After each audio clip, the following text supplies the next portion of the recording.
Hello and welcome to Unacademy IAS English, a one-stop destination for the English medium civil services aspirants.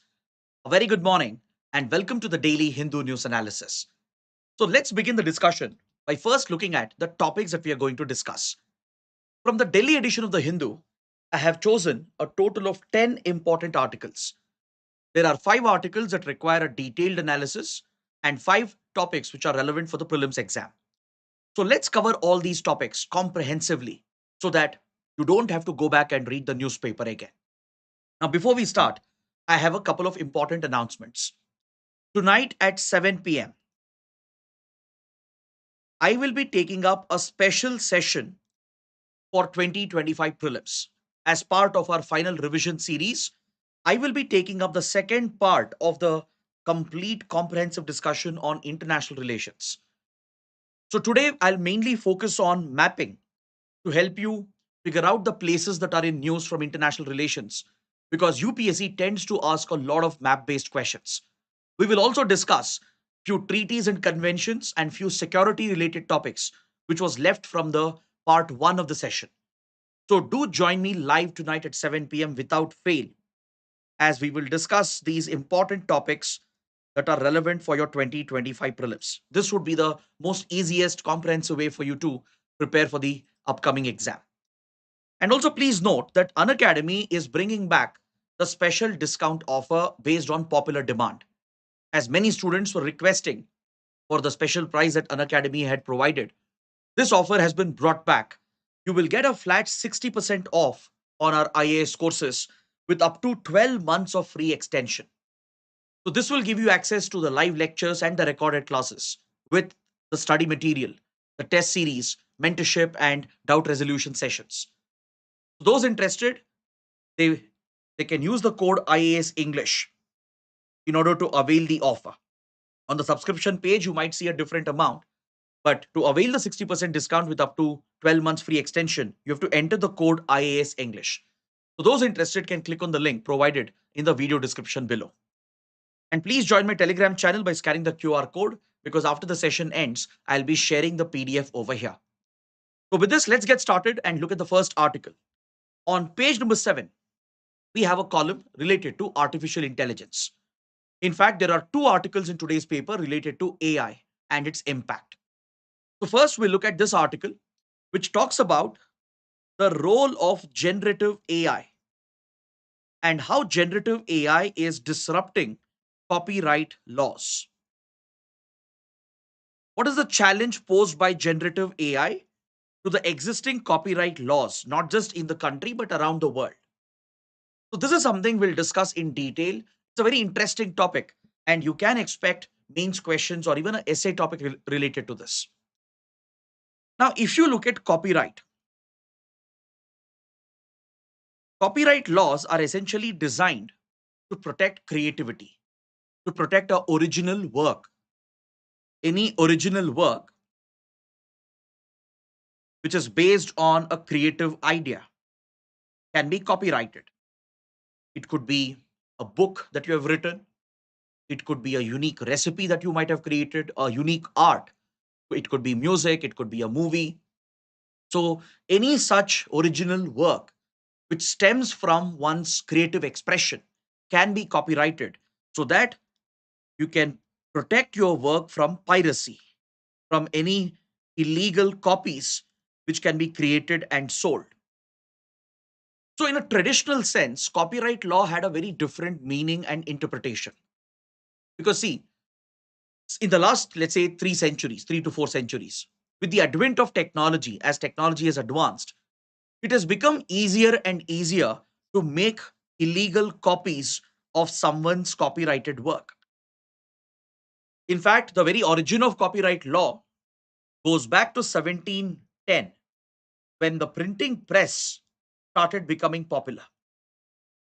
Because with the emergence of printing press, the writings of writers, they would be easily printed, published, and illegal copies would also be made out of it. So this would hurt the publication or the publisher as well. It would hurt the interest of the writer as well. So with the emergence of printing press and its large scale adoption, copyright law was envisaged to prevent these illegal copies from being made, to ensure that the original creator is credited with the work and only they could monetize the original work that they had created.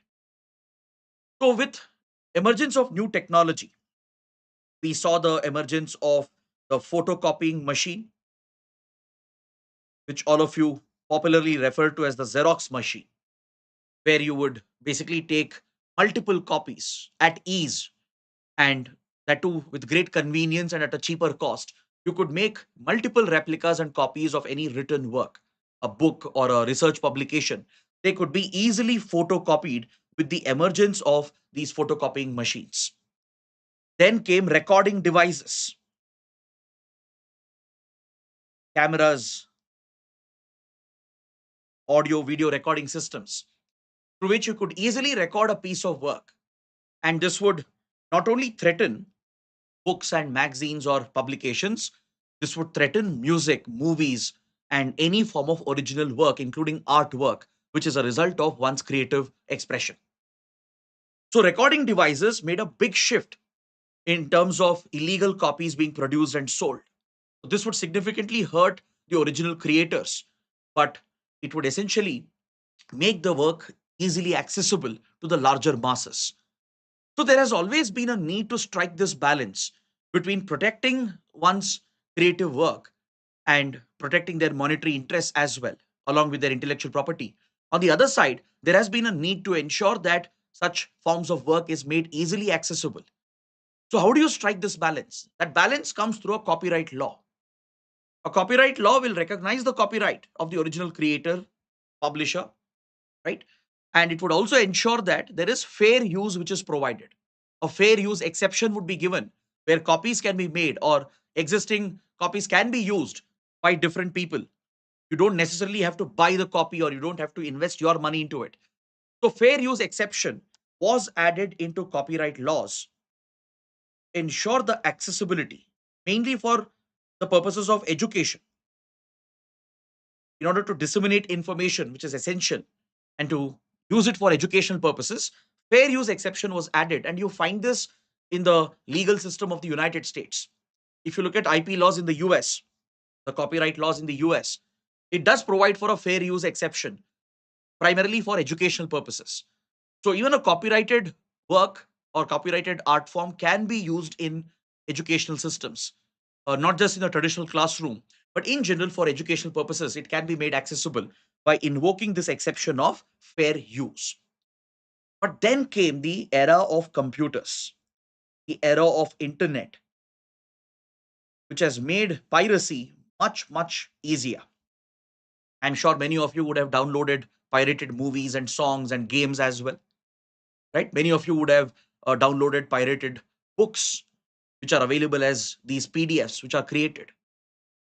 Now, each time when you do that, when you access these illegal copies, which are copyrighted, you are essentially creating a loss for the publisher and the original creator as well. So the copyright law has always faced such challenges with advent of technology. Roughly every 20 years, every 2 decades, with the emergence of new devices and new technologies, copyright law has always faced this challenge where governments need to keep updating the copyright law in order to keep pace with the technological changes that are happening. But today, there is a massive disruption which has been caused by artificial intelligence, particularly generative AI.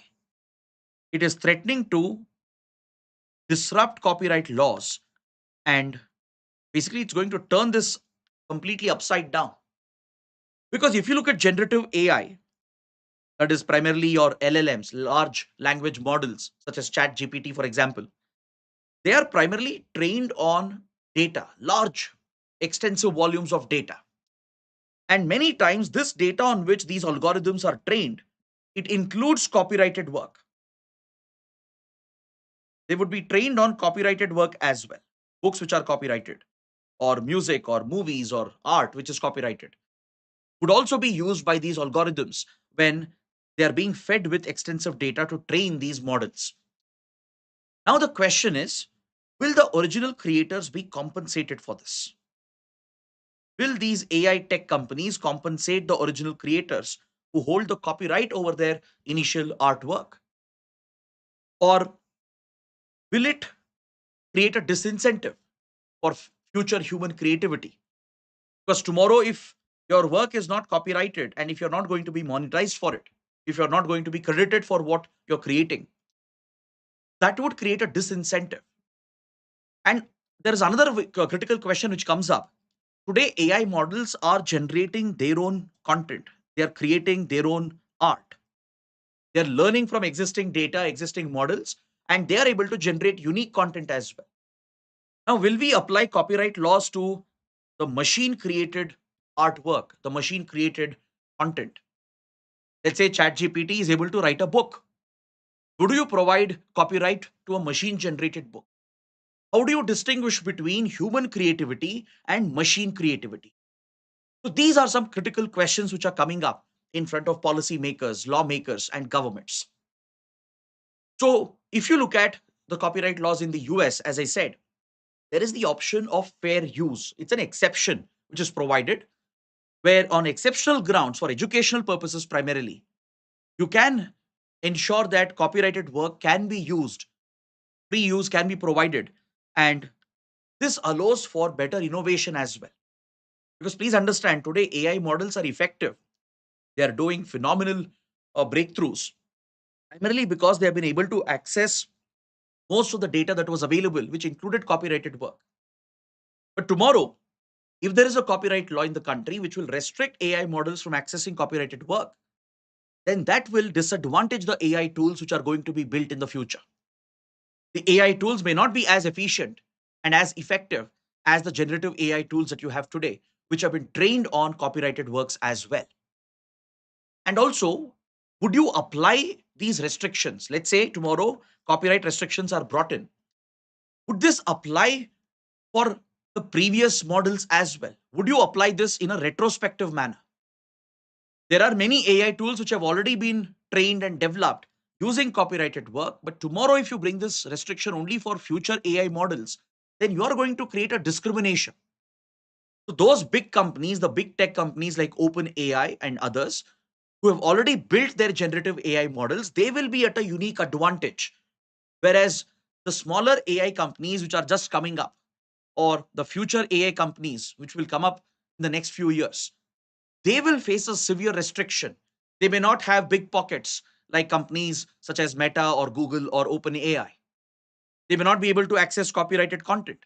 They may not be able to train their models the best possible manner. So, with regard to competition as well, in the AI industry, you will end up creating an uneven playing field. Because, see, any law should provide a fair, level playing field for everyone, for all the competitors. That is how you can encourage and sustain competition. So these are some key legal questions, ethical questions which are coming up. In India, there are already litigations going on in this regard.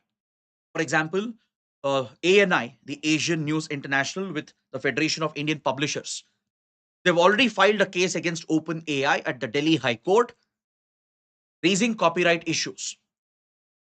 They have basically pointed out how ChatGPT is relying on content created by journalists in India or the media and press in the country and using it for generating AI content. And these publishers are not being credited for it. Though the source is mentioned, they won't be able to monetize it, they won't be compensated for it. Though they are the original creators of this content. So this matter is now being heard by the Delhi High Court. That's why understanding how generative AI can impact copyright laws and the very landscape of intellectual property is very, very important. Just appreciating these concerns, these challenges is something that you should develop. So, on one hand, creators might be disincentivized if they are not compensated and credited. At the same time, if you restrict all copyrighted work, the AI tools, especially the AI tools that will be developed in the coming years, they will not be as effective and efficient. So those companies which have already developed their large language models, they will be at a unique advantage if you don't apply this retrospectively. And it will create an uneven playing field for those who are going to develop these models in the coming years. So big companies with enough big pockets will be able to access copyrighted work, but smaller companies with who don't have such big pockets, they will end up suffering. And more importantly, if copyrighted work is essentially not allowed for usage for training these algorithms, these tools may not be as effective and efficient as they are currently. So we want to tap the full potential of AI as well, right? Transform the future economy. We need efficient AI models so that we can fully tap the potential. And you can fully tap the potential only when these models are trained on the best data that is available. So, how will you define the exceptions? On what grounds will you create a fair use exception? Because in India, we don't have the fair use exception. In India, we have a very different kind of exception compared to the American legal system. In India, there is an enumerated approach which is followed when it comes to copyright laws, where each and every exception is explicitly defined. In the US, it's a very broad exemption which is given by citing that you're using copyrighted work for educational purposes, for training. You can get an exemption from copyright laws, and that helps in better innovation. But in India, it's slightly restrictive. The fair use application in India, it's not very broad, it's very narrow. The exemptions are clearly defined, giving more rights to the publishers, to the creators. Now, tomorrow, what if the publishers and creators decide to monopolize the rights they have and not allow access to genuine users or limit the access to the users? So that will restrict the flow of information. It will restrict access to educational information as well. So this raises some very important legal questions in the intellectual property landscape. Now, please understand that an idea cannot be copyrighted. Just an idea can't be copyrighted. For example, let's say I have an idea to make certain YouTube videos. Now, anybody can work on that idea.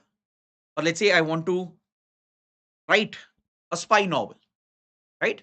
This idea itself is not unique. Anybody can write a spy novel, or anybody can, let's say, plan a certain content for their social media platforms. The very idea cannot be copyrighted. The idea of a work cannot be copyrighted. It is the creative expression under the idea which can be copyrighted. This is a fundamental difference that exists when it comes to copyright laws. Now, let's say I came out with some unique recipe or I created a song, right? If it is a unique creative expression of that individual, that is something you can copyright. Now, can you go and copyright the very aspect of making songs? Anybody can make a song, right? Let's say you got an idea to make a certain type of song using certain type of instruments. That alone is not enough to be copyrighted, right? Anyone else can do that as well. But if you're able to bring out some unique work out of it through your creativity, through your expression, it is that work of creative expression which can be copyrighted. So, based on this fundamental aspect of copyright laws, it is very important to ensure that we allow access to copyrighted work in order to train generative AI algorithms. Access has to be provided, but it has to be regulated. There has to be a fair, level playing field for big AI companies and small AI companies. There should be a fair application. You can't just apply it for future AI models, it should be applied retrospectively as well. And define the exemption.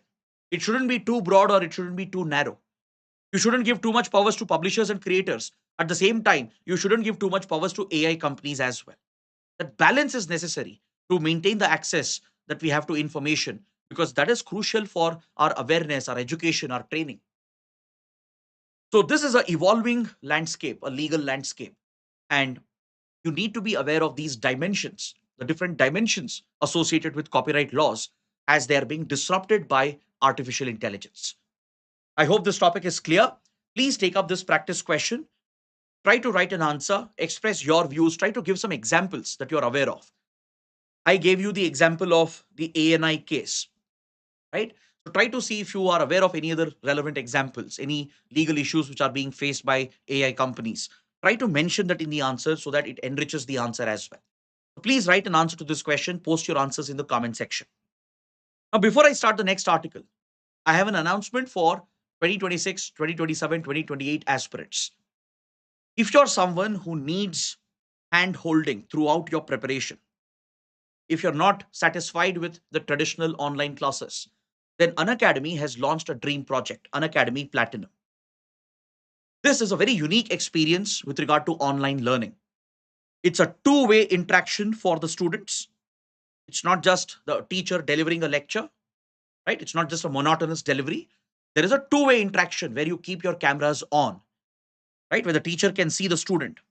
The teacher can hold the student accountable because many students they fail to attend classes or they don't concentrate enough in classes. So in Platinum, there is a two-way interaction where the teacher can see the students as well, and we can hold you accountable. And more importantly, there is personalized hand holding to each student, be it mentoring and guidance or evaluating your answer copies.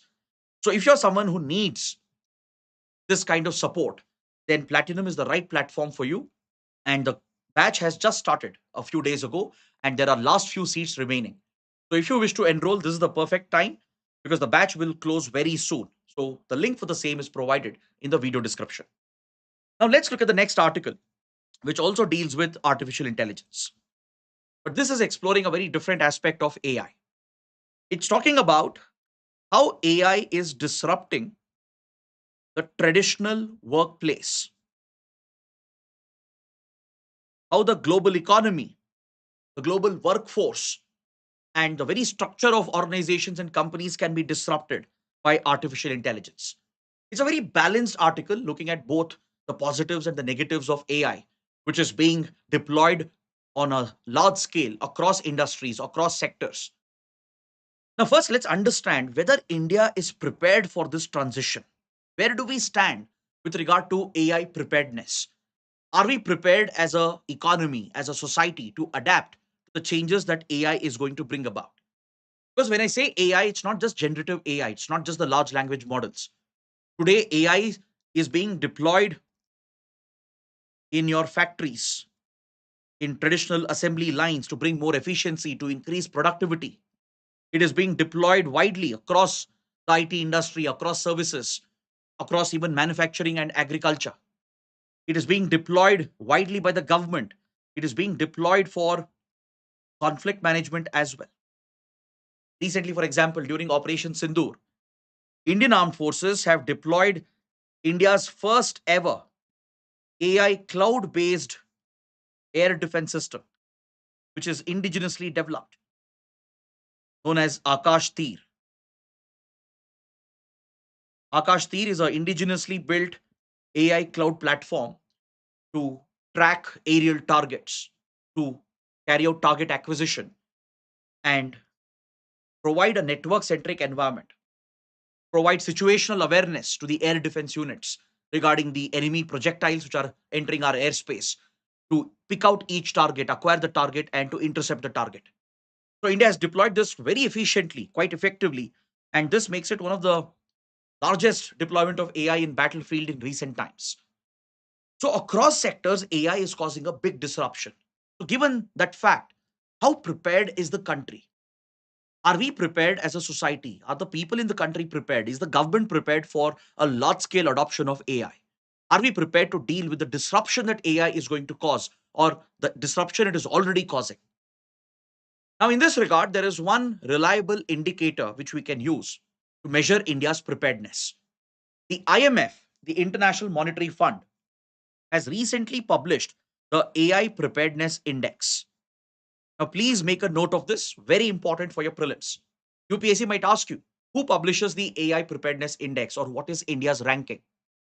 This index published by the IMF, it gives a score of 0.49 to India, which is quite low compared to other developed and industrialized countries. India stands at the 72nd position, which is a very low rank, whereas other countries, developed industrialized nations especially, if you look at US, it has a score of 0.77, Singapore with a score of zero point 0.8, they come up at the top of the list. So India has a long way to go with regard to AI preparedness. See, in India right now, the push towards AI and the adoption of AI is very limited to certain pockets of the country. The government, of course, is giving a push. There is a India AI mission. The government has allocated substantial financial resources to drive the creation of AI infrastructure. The Niti Aayog is looking into the adoption of AI on a massive scale in the industry and in the government. Then in the private sector as well, especially in cities like Bengaluru, Hyderabad as well to some extent, these have become the drivers of AI innovation in our country. This is where most of your AI startups are located, where AI is being developed and deployed at scale. But apart from these exceptions, in other parts of India, AI is something which has not made an impact as of now, especially in the rural pockets, in several smaller towns, and even across certain industries as well. We haven't seen a large scale AI deployment in agriculture, though it is happening in certain industries and factories as well in the manufacturing sector, in services, in agriculture, the deployment has been pretty limited. So India has a lot of catching up to do with regard to preparing the country, the society to adopt to these changes. Because AI is going to bring about a massive shift in the nature of the workplace itself. Now, if you look at traditional workspaces, a traditional company, traditional organization, they always have a pyramidal structure. Now, what do you mean by this pyramid structure or pyramid model in a traditional organization? In a traditional organization, there is a strict top down approach with regard to managing the organization, managing the company. There's a clear top down hierarchy which is maintained. There is a top leadership, right, with very few leaders at the top executives taking the big strategic decisions for our organization. So they will not get involved in day to day nitty gritties of the workplace, right? They will take the bigger decisions, looking at financial management, uh, looking at the business model, looking at the competition, coming out with new ideas. That is the job of the top leadership. Then you have a very bulky middle management, all the managers that most of you hate, right? Indian companies are known to have a very bulky middle management. Now, what do the managers do essentially? The managers are not directly involved in strategy making. That is the job of the top leadership. Managers, neither are they involved in day to day operations. That is the job of the lower level of the hierarchy. So, then what are the managers doing? The managers are essentially managing the work assignment. They're assigning tasks. They're monitoring the progress of the team, the performance of the team. They're reviewing the overall progress, generating feedback, carrying out appraisals. So, this is the task of a manager. Now, AI can easily replace most of these managers, the mid level management that exists in a company. Most of the jobs can be replaced by AI because these tasks can be automated. Now, you take, for example, the HR department in an organization. What does the HR do?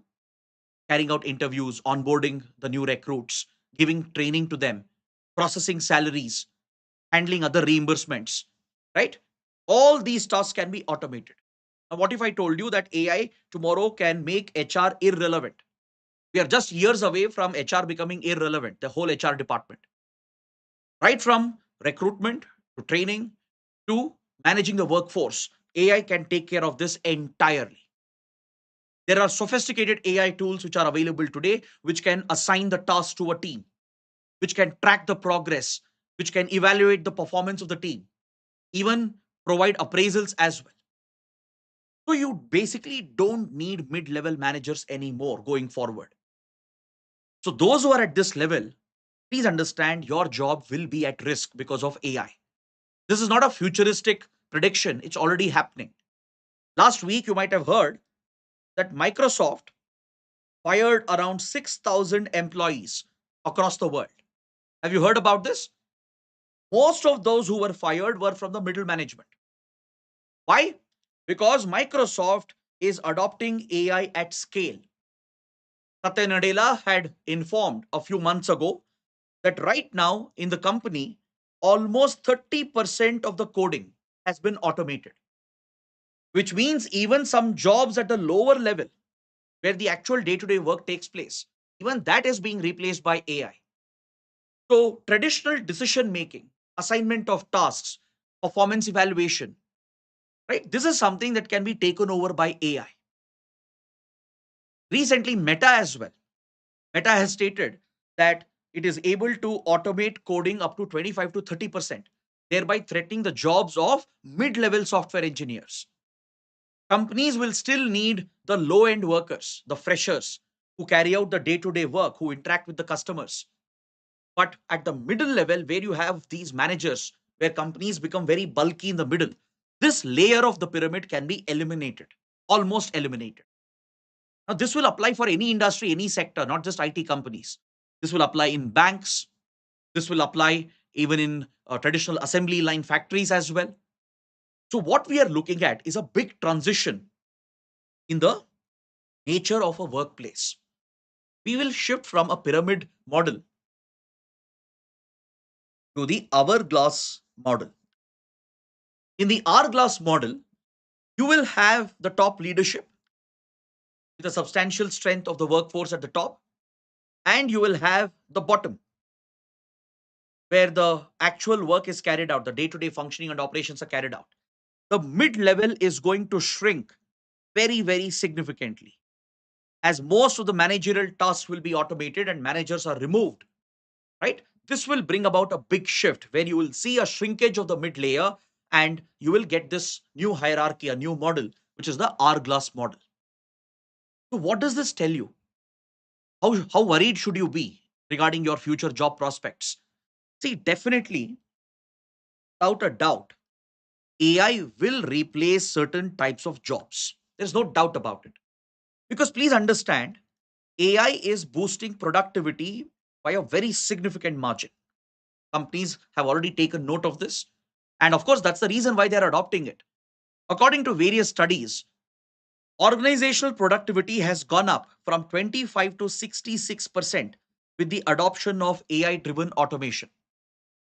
Now, you tell me, why wouldn't an organization adopt AI and replace the human workers? If the productivity is jumping, let's say even by 20%, 30%. And also, don't forget, this will significantly bring down the cost.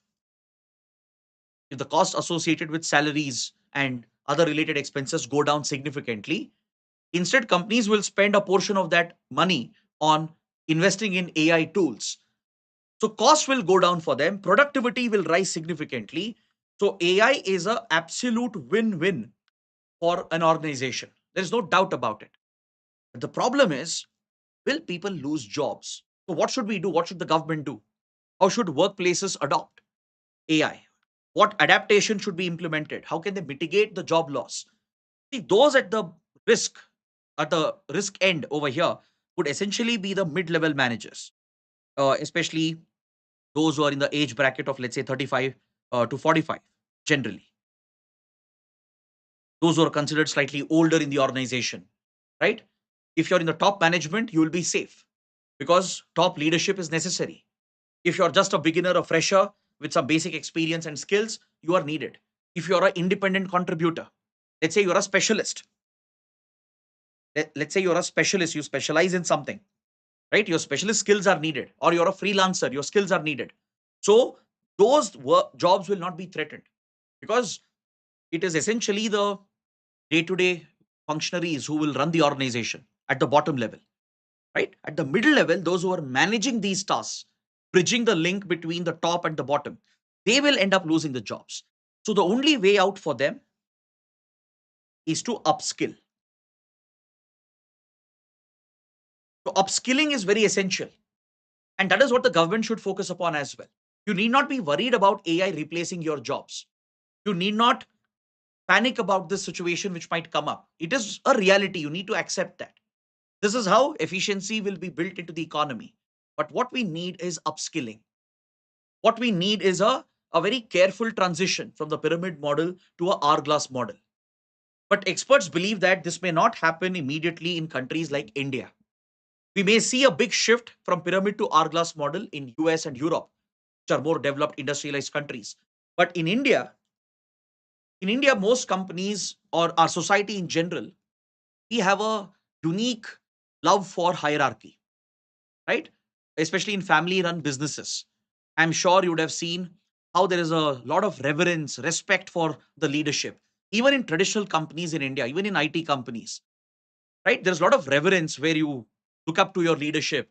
There is that love for hierarchy based model, which you don't see in the West, which should not be the case as well. So, in a country like India, there will be resistance. There will be resistance from the bottom end of the workforce as well to adapt to AI, resistance from the middle management, which is at the biggest risk of losing jobs, resistance from the top leadership as well, because the top leaders have no clue about what's happening on the floor.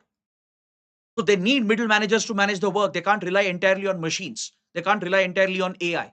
So we may not see a big sudden shift in India, but it will happen eventually, right? Because the work culture in our country is very different, where there is a love for the hierarchy model, the top down model, and the bulky middle management. But gradually, we will see a reduction in the mid level management, and that is where upskilling becomes important. It's very essential to reorient the workforce, the industry itself. The top leadership should be mindful of this. Those who are still in college, right, they should be mindful of the domains they will be opting for. Right, as I said, HR might be irrelevant in few years. So what should you do? Make a career switch. Focus on AI courses. Focus on data analytics. Focus on AI ethics, AI policy making. These are the courses of the future. So you have to choose the right domains. So that awareness has to start at the college level. There's no point in taking courses which are going to become redundant, right? So this awareness has to come from the education system, from the government as well, and the industry, of course. There should be greater industry university collaboration to create the right workforce with the right talent and skills so that they are always employable. They are not replaceable by AI. Today, majority of the workforce is replaceable because they don't have the right skills. Most of the workers, if you take, let's say, the traditional factories, or even if you take the software industry for that matter, most of the workers are basically getting through with basic menial work. Right? What they do can be done even without a college degree, even without any experience. The basic training is enough for what most workers are doing today in the industry. And that is a shocking fact. So that's why if you don't upskill yourself, if you don't make the right career shift, and if you don't adapt to the changes, you will end up losing out, especially those in the middle management. Either you have to climb up the hierarchy or you have to come down. You should be okay with a demotion of sorts, or you become a specialist. You become an independent contributor. You become irreplaceable for a company or in the economy. At any cost, companies need your services. They need you to carry out that work. There are several roles where human interaction can't be replaced by machines, right? But still, you should always focus on upskilling yourself and taking the right path, the career path. So this is not just the responsibility of individual workers or college students. This is the responsibility of the education system, the industry, the government as well. So please be mindful of this. UPSC might ask a question. AI can shift the current pyramid model of workplace to an hourglass based model. So what do you think about this? So if such a question comes, if you don't know what is a pyramid model in a workplace and an hourglass model, right, there's no way you can write an answer to this question. Please focus on this topic. I feel it's a very relevant, very important discussion. And as I said, you can expect an essay on AI and the disruption and the benefits and disadvantages of AI. So such discussions can be brought in to such essay topics as well. Next, we have a polity related article which is focused on presidential reference. See, we have covered these topics enough number of times in the last few days. We all know that President Draupadi Murmu has raised a presidential reference under the provisions of Article 143, where the president has sought the advice of the Supreme Court on 14 important questions related to Article 200 and Article 201 of the Indian Constitution. Because recently, a two-judge bench of the Supreme Court has passed a controversial judgment regarding the role of the governor after a bill is passed by the state legislature. So, this presidential reference, which we have covered subsequently the last few days, it has been debated, discussed enough number of times. But in this article, there are some unique points which have been brought out by the Hindu, and I would like to focus only on that.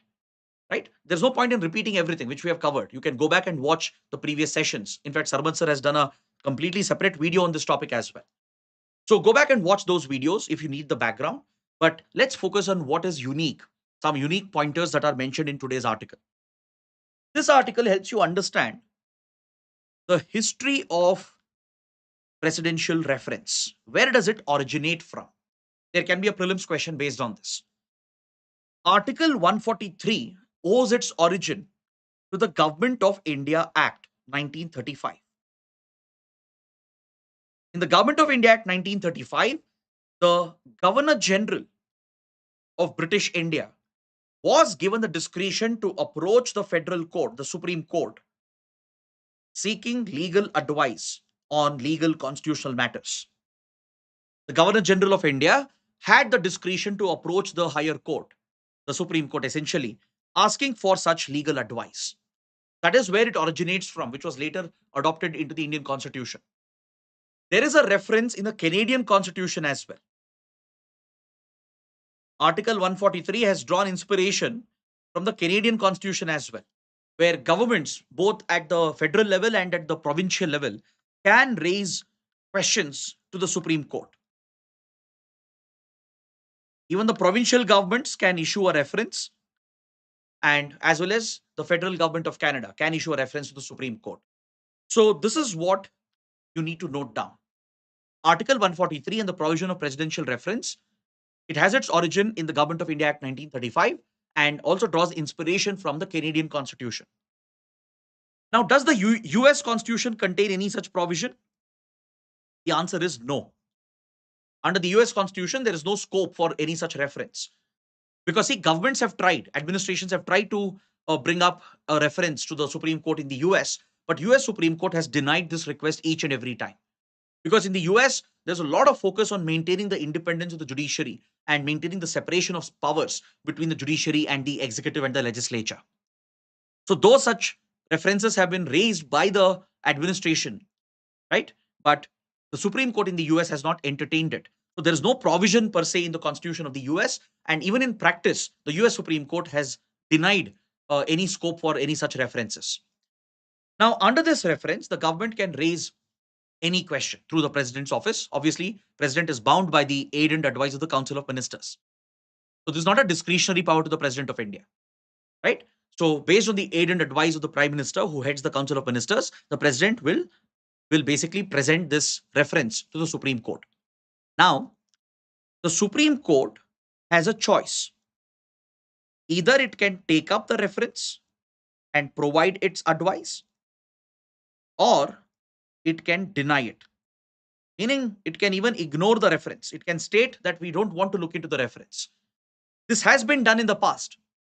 For example, since 1950 till now, if you exclude the latest reference, until now, 15 such references have been raised by the president. 15 times. There has been one instance out of these 15 where the Supreme Court said, we will not take it up. We will not provide a reference on this. We will not essentially give you advice on this. This was the matter related to the Rama Janmabhoomi title dispute.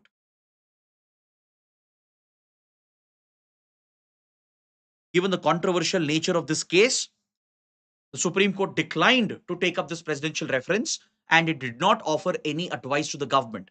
So it has happened only once where the Supreme Court has not taken up the reference. The Supreme Court has that choice. Now, even after Supreme Court provides the advice is not legally binding on the government. It's not that the government has to follow the advice given. It's not legally binding. And also, please note down a very important point. It does not set any precedent for future rulings. Whatever advice is tendered by the Supreme Court in this particular matter, it will not be a new precedent for future rulings by the court. It will not have any precedential value. Here, and also remember, the advice tendered by the Supreme Court under Article 143, it will not overturn any previous judgments. The previous rulings and judgments of the court will not be overturned by the advice. It is just advice which is given based on questions raised by the president. Understood? So these points are very important. The advice tendered by the court will not be legally binding on the government. It will have no precedential value for future rulings and cases. It does not set any precedent. And it cannot overturn existing judgments. So what is the purpose of presidential reference then? The purpose is to provide guidance, to basically console the government, provide the legal interpretation from a constitutional perspective. That's why, according to Article 145, a 5-judge constitution bench has to be set up to hear these matters. A 5-judge constitution bench will take up the reference, the presidential reference, if at all if it is entertained by the Supreme Court. Now, in the past, there have been some landmark presidential references which has led to significant outcomes, and I would like to mention 3 or 4 of them. I told you, right, in the last 75 years, 15 references have been given apart from this. So total 16 in total. In one case, the Supreme Court didn't take it up in the Ram Janmabhoomi title dispute. But in 1951, in the Delhi Laws Act case, the Supreme Court was approached by the government for a presidential reference regarding delegated legislation. Now, what do you mean by delegated legislation? Delegated legislation is when the legislative powers, the lawmaking powers of the legislature is delegated to the executive.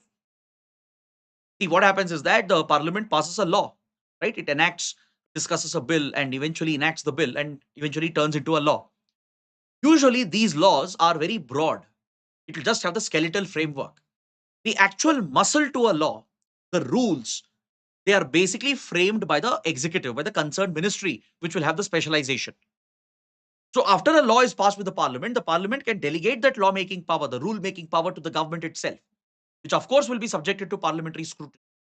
So this delegation which is done from the legislature to the executive with regard to legislative powers, this is called delegated legislation. And the Supreme Court upheld delegated legislation. It basically advised the president that yes, this is an efficient way of making laws. Let the parliament make broad laws and let the executive provide the final muscle with the details, with the exact rules, which will finally bring the law into effect. So this was one important reference which was heard. Then in 1958, there was another matter which I think is important. This is with regard to the Kerala Education Bill. In the Kerala Education Bill case of 1958, the Supreme Court had opined that there is a fine harmony, there is a harmonious interplay between fundamental rights and DPSP. Between fundamental rights and directive principles of state policy, there is a fine harmony that exists. They are not completely distinct from each other. You can't treat them in silos. There is a harmonious interplay between the two. That was the opinion of the Supreme Court. And in the same matter, the Supreme Court also gave an opinion about Article 30, which provides protection, constitutional protection as a fundamental right to religious minority educational institutions. Right? Religious and linguistic minority educational institutions are offered constitutional protection under Article 30. Regarding this, the Supreme Court had provided an advice in the same Kerala Education Bill case. Then 1960, I think this is very important, the Berubari Union case. In the Berubari Union case, the Supreme Court opined under a presidential reference that if the Indian government is ceding any territory of the country to another foreign country, or if we are acquiring any foreign territory, this can be done only through a constitutional amendment under the provisions of Article 368. The Supreme Court made it very clear in the reference raised under Berubari case that government does not have the authority to cede Indian territory to another country or acquire the territory of a foreign country. This power lies with the parliament. It has to be done through a constitutional amendment under Article 3. As I said, it's not binding, right? There has been a breach of this as well. Later, when India worked out the maritime boundary with Sri Lanka, the then Indira Gandhi government ended up transferring Kachativu to Sri Lanka through a bilateral treaty and not through a constitutional amendment under Article 368. So this remains a contentious matter. Then in 1998, we had the 3 judges case related to the collegium system of appointment of judges, right? In this matter as well, the Supreme Court laid down an opinion with regard to the collegium system and how judges can be appointed to the courts, to the higher courts. So these are some important presidential references in the past. So I think you need to have this background knowledge as well. That's why I said, let's cover only these points. Rest we have already discussed and covered in previous sessions. Next, on page 10, there is a related article to the Supreme Court and Chief Justice of India. See, something interesting happened yesterday. The Chief Justice of India was invited for an event in Maharashtra. Bar Council event was taking place in Maharashtra, and the new Chief Justice of India, B.R. Gavai, was the dignitary, the chief guest. Now, when the Chief Justice of India, especially when a new Chief Justice of India is visiting different parts of the country, there is a standard protocol which is followed. Because CJI is a very high constitutional functionary. Don't forget that. So, when the CJI visits different parts of the country after taking office, there is a standard protocol which is observed.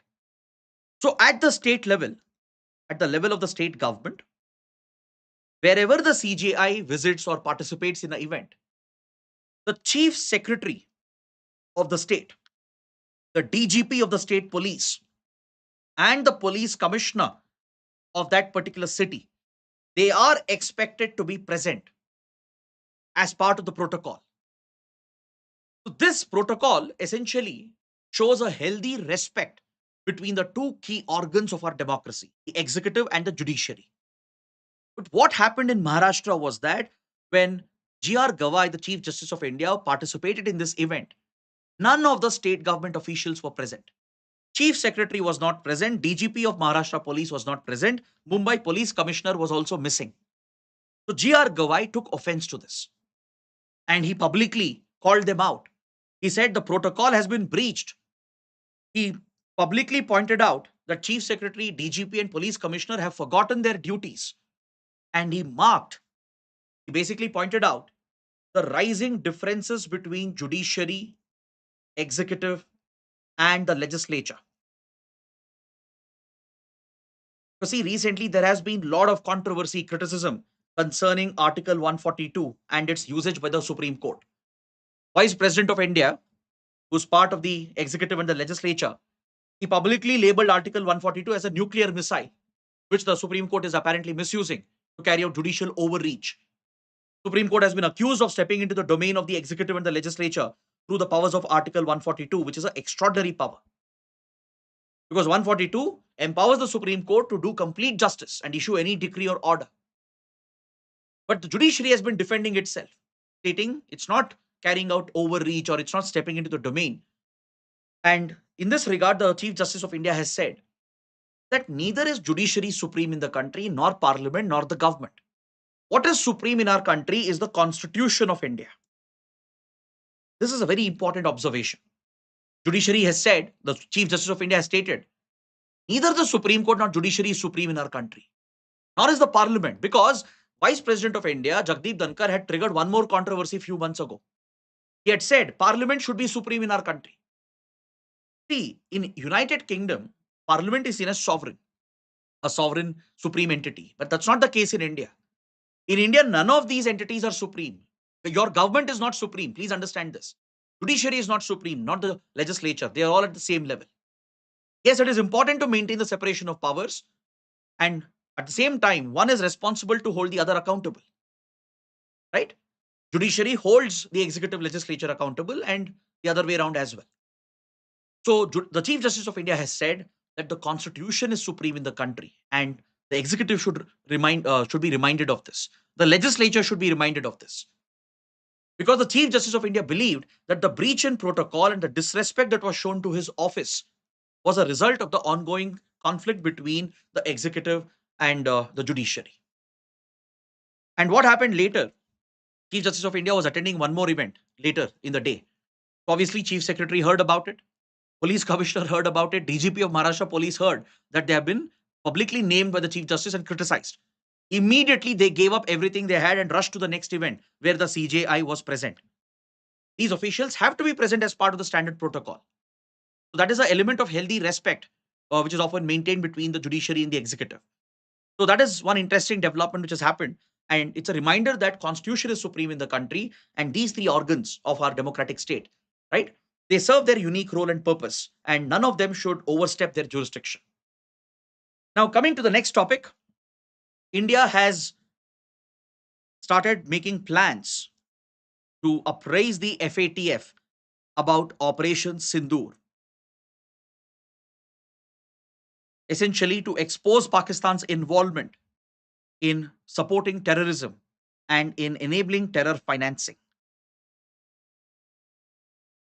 See, India has repeatedly called out Pakistan as a state sponsorer of terrorism. We have done it repeatedly with our friendly partners through our bilateral talks.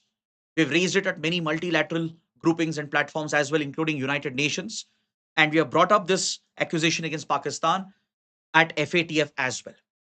So, as part of India's coercive diplomacy, that is our forceful diplomacy, which is aimed at cornering Pakistan, isolating Pakistan for its sponsorship of terrorism, India has been using the FATF platform quite effectively since the last 1.5 decades. The FATF Financial Action Task Force was established in 1989 by the G7 group of countries primarily to counter money laundering. So, FATF was like a policy making body. It would study the global trends in money laundering. Money laundering is an illegal practice of converting black money into white. It's an illegal practice of converting illegal wealth, wealth which is acquired through illegal sources, into legal wealth. So, wealth generated through criminal activities, through corruption, through tax evasion. Such illegal wealth, which is black money, is converted into white through money laundering. So, to tackle the menace of money laundering, G7 established the FATF to implement CML measures, counter money laundering measures. So, FATF would come out with these CML standards, and countries around the world would be expected to follow them and implement those standards. So, FATF is like this policy making body coming out with these global standards, and through its regional bodies, there are 9 FATF style regional bodies around the world. They will enforce and implement these standards, and countries are expected to inculcate these standards into their national law. So, India has passed the PMLA, Prevention of Money Laundering Act, which is in line with FATF standards. Right? India is a member as well. There are 39 members in FATF. There are 2 regional organizations also, like European Union and the Gulf Cooperation Council, GCC. These are the members of FATF. So, don't think these standards will apply only for the members of FATF. It applies for every territory and jurisdiction, because through the 9 FATF styled regional bodies, these standards are globally applicable in every single territory and jurisdiction. So, India has passed the Prevention of Money Laundering Act, declaring money laundering as a criminal offense and establishing the Enforcement Directorate, giving it with the legal powers to investigate, establishing a financial intelligence unit to track any suspicious financial activity, and also by mandating record keeping and accounting standards for banks and financial institutions, check any fraudulent transactions.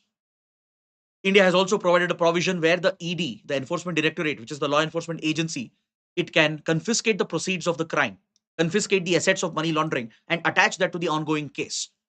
So, all these are FATF mandated standards.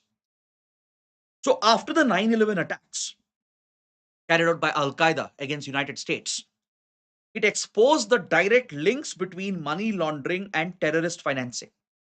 Money laundering channels such as Hawala networks were used to finance the 9/11 terrorist attack. So, following this, FATF's mandate was upgraded to include terrorist financing as well. So, since then, FATF has been countering terror financing, and it provides recommendations on ATF, anti terror financing measures. So, these are the 2 important roles of FATF: to recommend CML, counter money laundering measures, and anti terror financing measures. So, these are obligatory, binding on the countries, on all territories and jurisdictions. And FATF has the power to review the performance of a country. Whether a country is following these standards or not, whether it has inculcated these standards into its national law, has it set up these institutions, a financial intelligence unit and enforcement directorate, to tackle these crimes?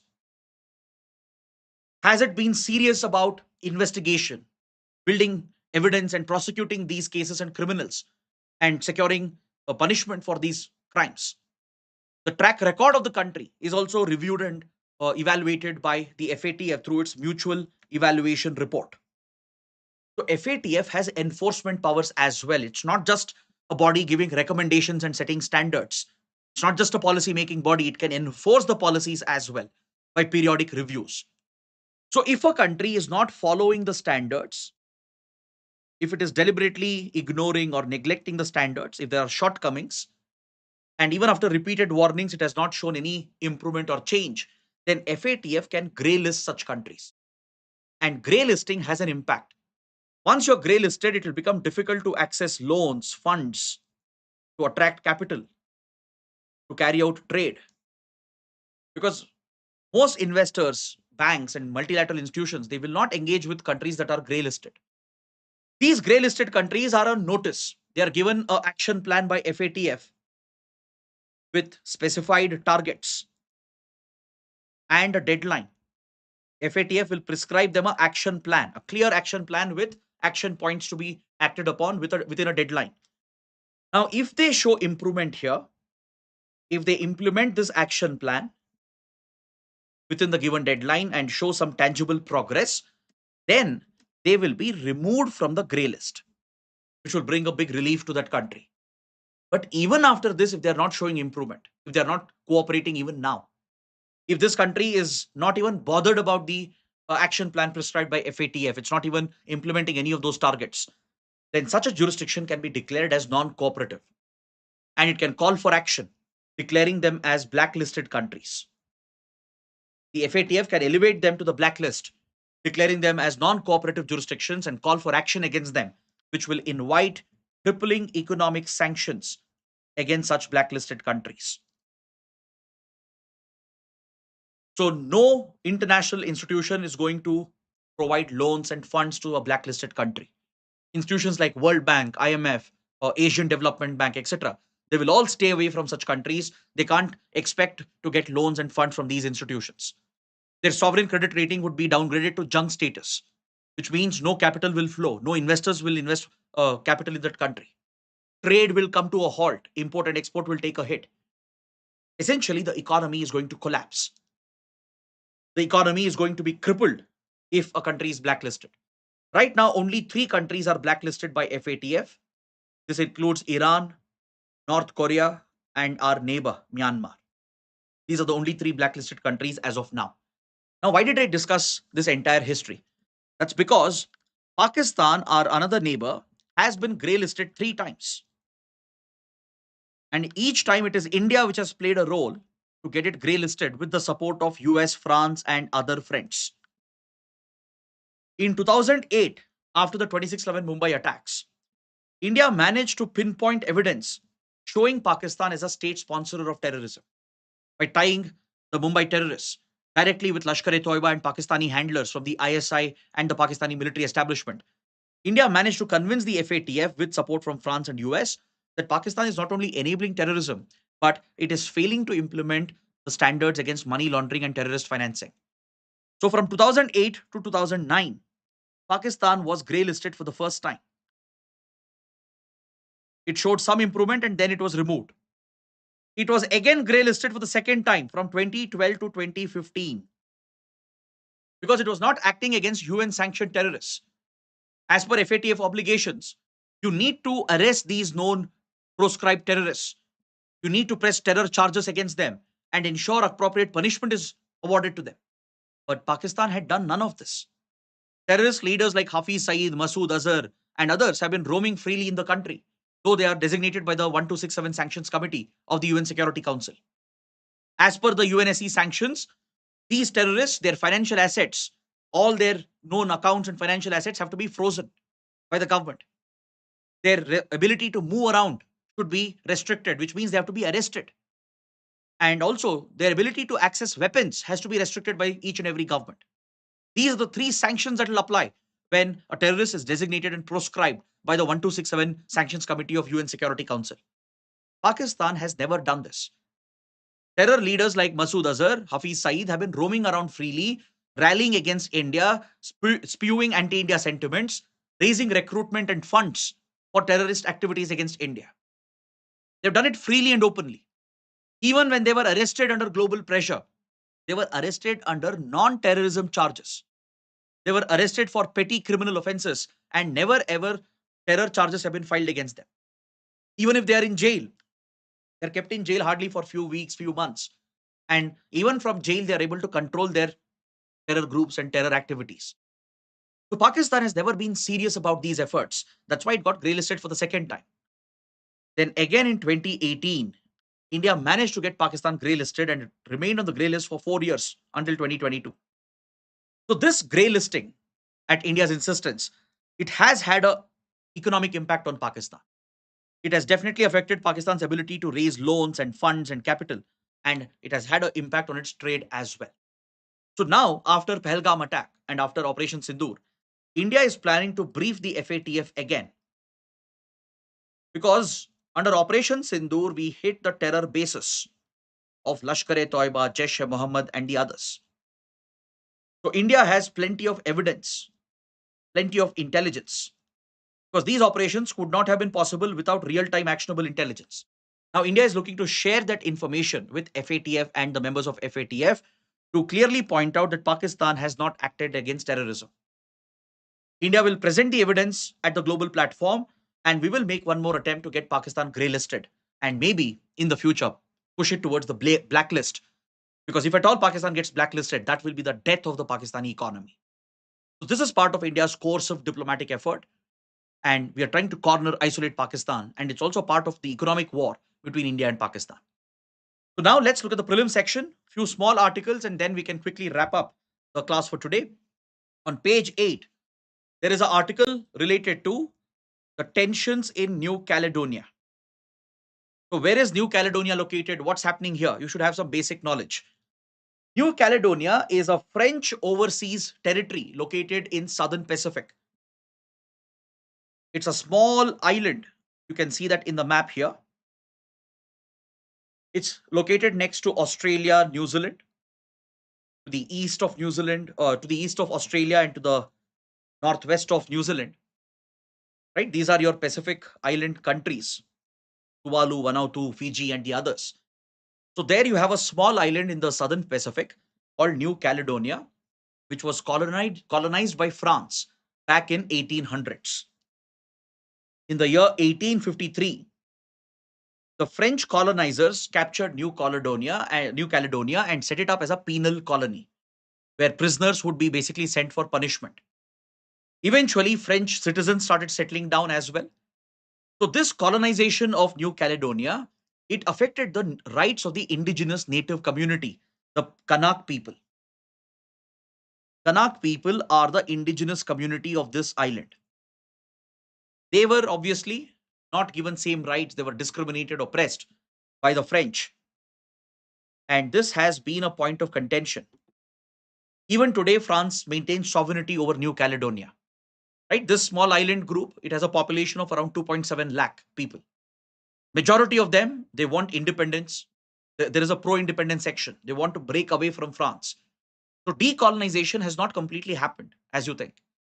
If you remember the recent Chagos dispute with Britain, between Mauritius and UK, right? That's another example how Britain continued to maintain overseas territory, colony essentially, right? And recently, Britain has signed a deal with Mauritius to transfer the Chagos group to Mauritius and give it sovereignty back.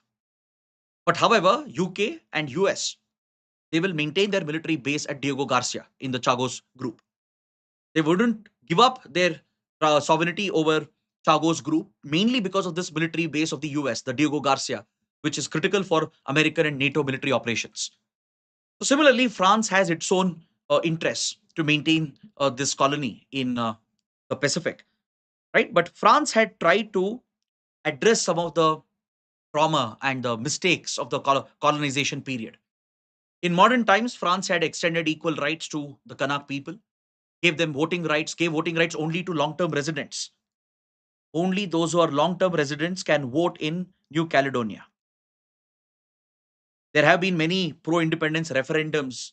A lot of protests have taken place in the past as well. So to address all these concerns of the Kanak people and the natives of New Caledonia, in 1998, the Nomia Accord was signed between the French government and the people of New Caledonia. According to this accord, the 1998 Nomio Accord, this region was given autonomy. Considerable autonomy was given with regard to administration, finances, taxation, etc. And voting rights were restricted only to the long-term residents so that only Kanak people can vote and protect their political rights. They were given citizenship as well. French citizenship was offered to them. But these promises have largely not materialized. France still maintains control over this region. There are a section of Kanak people who want complete independence. They are referred to as the pro-independence group, and they are often found in the northern part of New Caledonia. But there's another section amongst the Kanak people, the wealthy, rich, who are closer to the French government. They are called the loyalists. They are mainly found in the south. These loyalists are the elites. They are the elites amongst the Kanak people, and they are rich. They are closer to the French government. So they don't want any independence. They want a partition of the island. The loyalists are pushing for a partition of New Caledonia. The south will be for the rich loyalists who will remain with France. They want French citizenship to be retained, French government to have sovereignty. But there is a pro-independence faction, and these loyalists are suggesting give them a separate country. Let the pro-independence group remain in the north and give them independence, but partition the island. So France is opposed to any partition. France doesn't want to partition New Caledonia. So these tensions have erupted again because recently France was proposing a change to the voting rights. I told you, right, according to the 1998 Nomeo Accord, only long-term residents could vote, which means only the Kanak people who are residents of here, of this island, they would have the voting right, so they could protect their political rights. But recently, France pushed for an amendment where all French citizens could vote, which means even French nationals who have come recently, they would be given voting rights. So this could weaken, dilute, undermine the political rights of the Kanak people. That's why large-scale protests broke out. In fact, last year, there was large-scale rioting, violence in New Caledonia. Several people were killed, many were injured.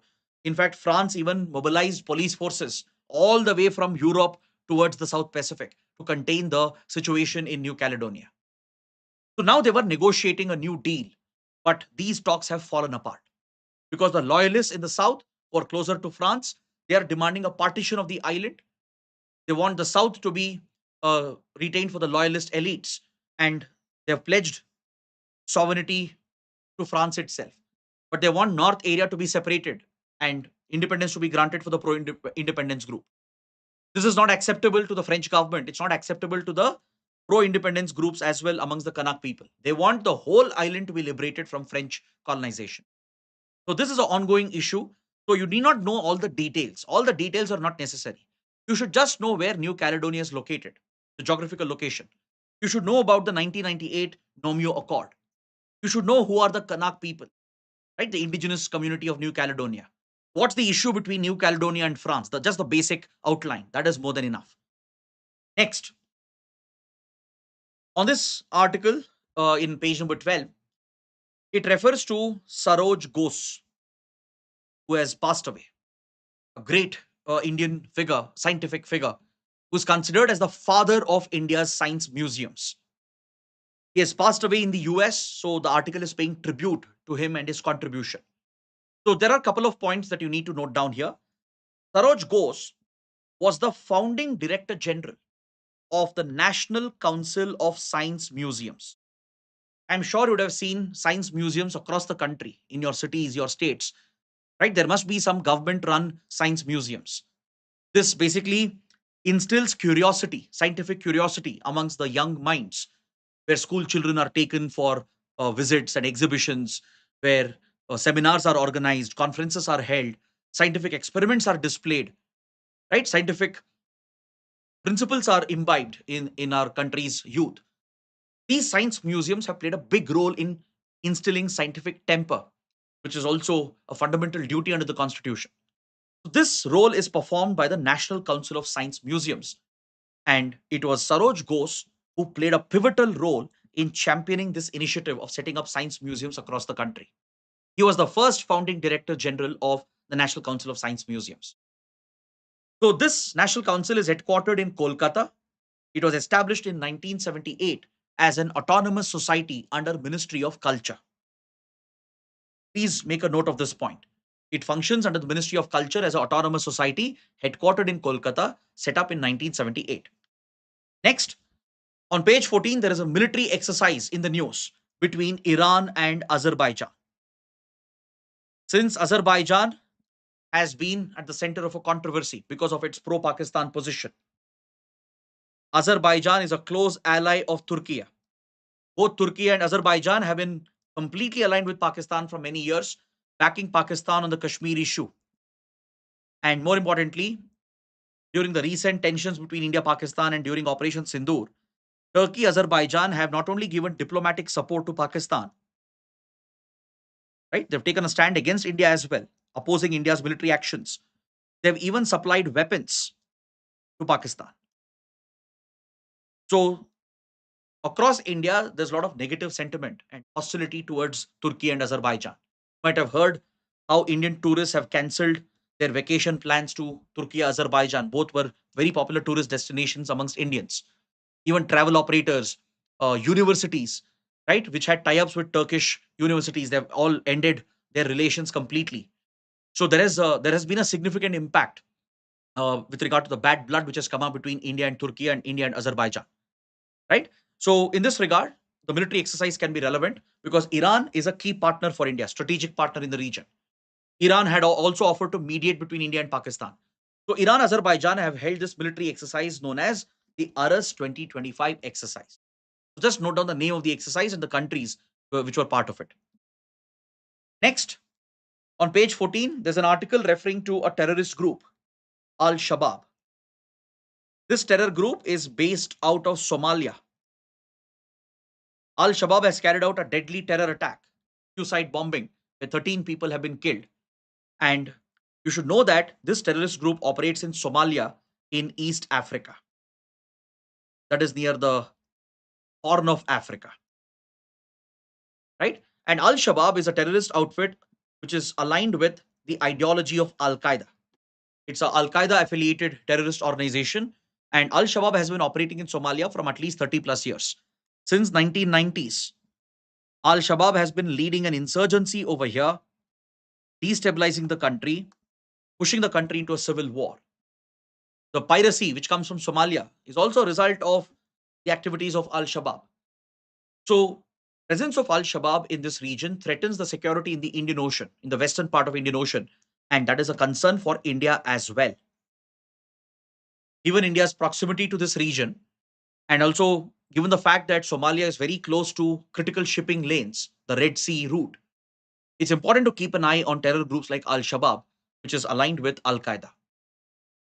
Now, coming to the last topic, on page 14, the Hindu carries an image where protesters are raising their voice against the Dutch government for its stand on the Gaza war in front of the Peace Palace, which is located at The Hague in Netherlands.